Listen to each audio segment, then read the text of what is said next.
these flowers in the ground yet because I can't decide where to put them. Do I pot them up in bigger pots? Do I put them in the ground? Do I put them in the front? Do I put them in the back? And I have 2 planter boxes in the front, but they're so ugly. But it's like I have them, so make use of them. I don't know, I'm just gonna plant them somewhere.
Hey. Thanks.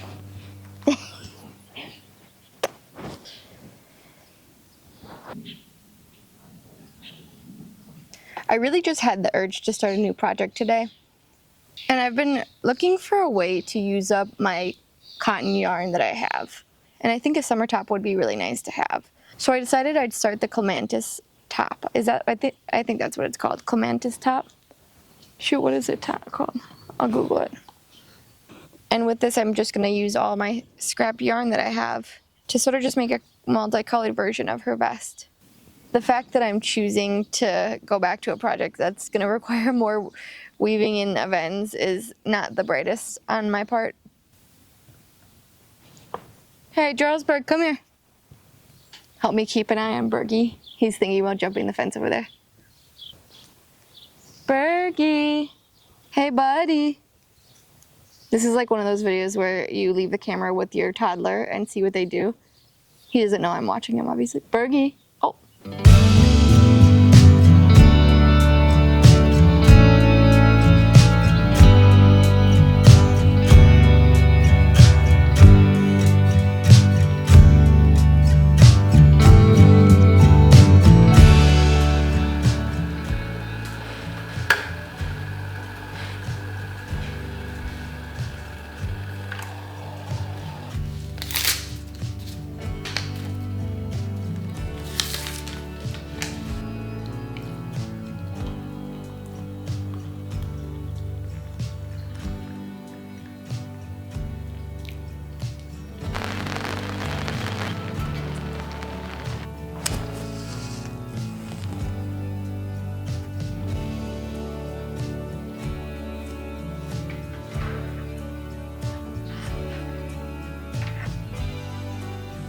So because I have to work way less rows than she does to accomplish the same amount of width, I ended up increasing every other row here.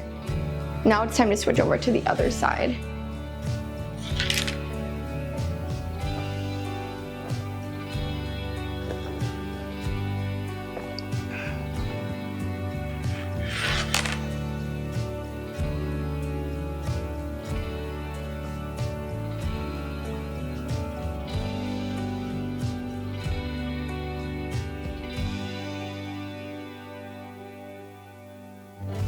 Unfortunately, this is what the yarn situation looks like.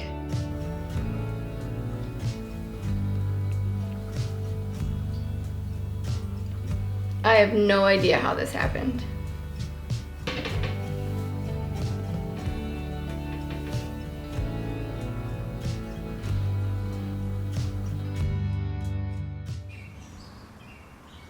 Okay, this is where I am. Am I certain it's gonna work out? No. Am I gonna keep knitting? Yep. Here's the thing, I'm having a lot of fun knitting this, but the whole time I'm knitting this, I'm also thinking to myself that I'm just butchering this because my gauge is just off. It's hard. I'm having to adjust. I'm having to do my own math. It's fine. I should have just used yarn that actually matches gauge. My fault, obviously. The thing is, the more I knit, the more it looks like it's gonna come together. So I keep telling myself to trust the process while all the time having fear that it's not gonna work. And it doesn't help that I have all these ends that I need to weave in, but I don't want to weave them in if I'm going to end up taking it apart and frogging it at the end. I think if it was like a cleaner project right now, I would have a little more confidence in it. I mean, here, look. You can sort of see it's taking form. Hey, buddy. Here, let me look at this way. I'm at the point where it's time to do the increases for the under the arm.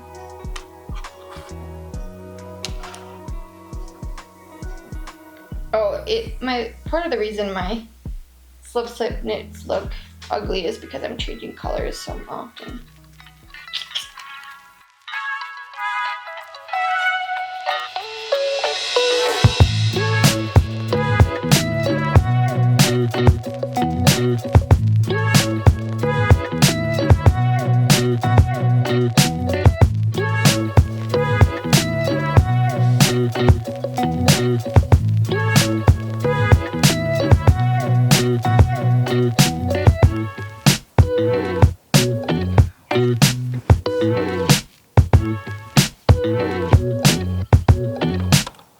Berkey, what are you doing?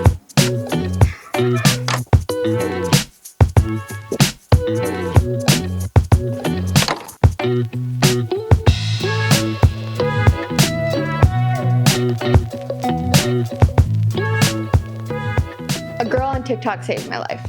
I found out there's a way that you can weave in ends without actually weaving in ends. Let me explain.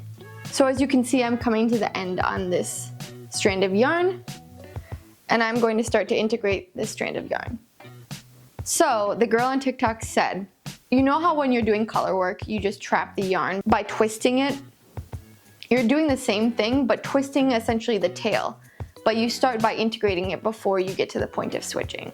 So I'm going to start by putting just the very tail end under my yarn and trapping it. And I'm going to knit normally, but I'm going to twist it and catch every single time. So essentially you're just trapping the end of the tail. See, trap, trap, trap, trap. And I'm going to do this for a little bit because I don't want this to come apart. Trap, trap, trap.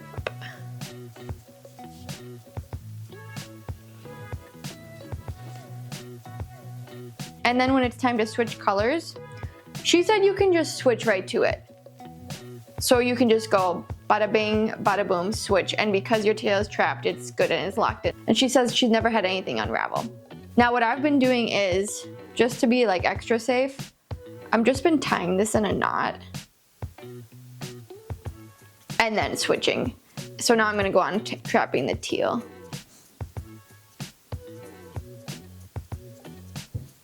Until it's all the way done.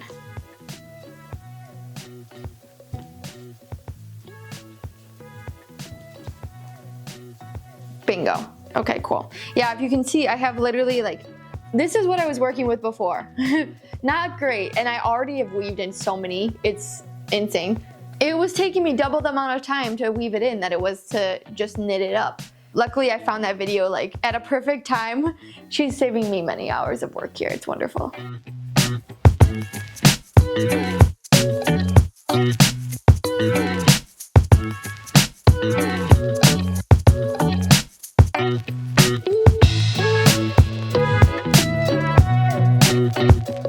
Okay, I am also now trying to figure out what color I use for the ribbing. When I planned this originally, I was thinking in my head, a multicolored ribbing. Keep it consistent, go with the scrap yarn. But now that I'm seeing all of these colors, I'm wondering if I just keep it consistent with one color ribbing. When I had started this, I had also pictured if I was going to do a color, I would do a red ribbing. Now I'm sort of picturing navy. Navy seems like the safest bet just in terms of like the colors, and also I have the most of it left. Any other color I choose, I feel like I'd be running a game of chicken. Maybe not, I'm not sure. But this one I have the most of for sure. So this all around would be the safest. Sometimes the most insignificant of decisions are the hardest to make.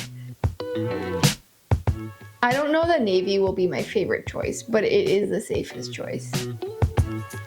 Switching it up and doing like maybe a red collar, blue arms, I don't know, like that could be fun too. I am at the point too where I just sort of want ease in finishing this, like coast through finishing this. So navy might just be the one I choose. And the energy's just been a lot this week, so I feel like choose the simplest solution, McKenna. Yeah, that feels right, actually. Let's just go navy.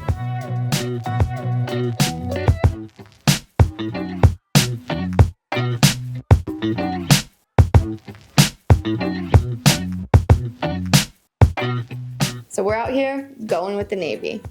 Am I confident in this decision? Absolutely not. The thing is, I don't think it's my favorite choice, truthfully. Do I know navy will look nice? Yes, navy will look great. It just was never my plan. I originally wanted to do multicolor ribbing. The other thing is red's my favorite color, so I think I would ultimately prefer red, but I don't know that I have enough. I'd rather just be safe and go blue at this point. So here we are going blue. And you know what else is super funny? I need 3mm circular needles, and I only have these small circular 3mm needles, so this is what we're using. I'm having a lot of fun editing this, but I'm sort of just excited to be done and on to the next thing.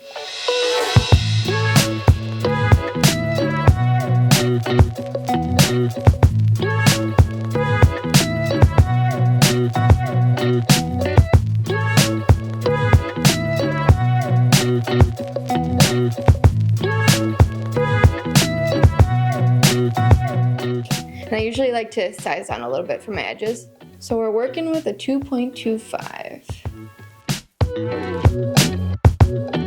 I'm laughing because I'm just sort of remembering that I need buttons for this.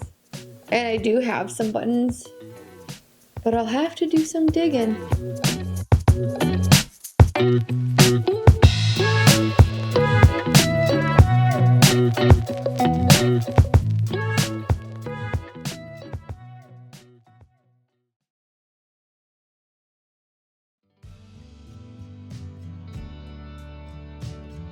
It was so difficult for me to decide what to do for this ribbing, and that was a blatant reminder for me. A reminder that I really need to work on that. We saw Hosier the other night, and oh my god, it's magical. And the one lyric of his that I've been intuitively receiving is, "Would things be easier if there was a right way? Honey, there is no right way."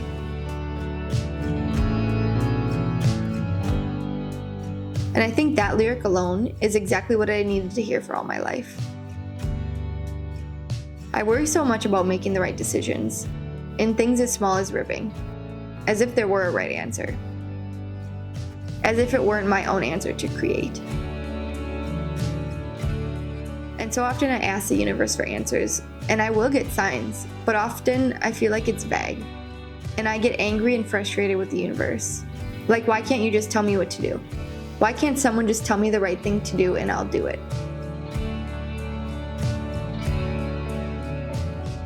But maybe that's the whole problem. Maybe the guidance is vague because it's mine to decide. Maybe it's because this life is ours to create, and once we make our decisions, then we can receive the guidance we long for. And if I've learned anything this week, it's that life is way too short to worry about making the wrong decisions.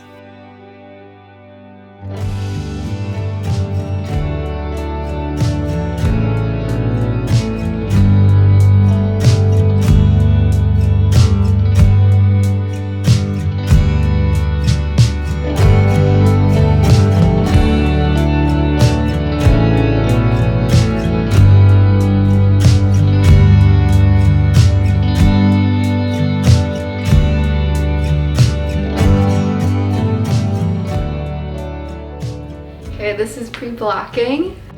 And here it is blocked. Happy to be done. Thanks, guys.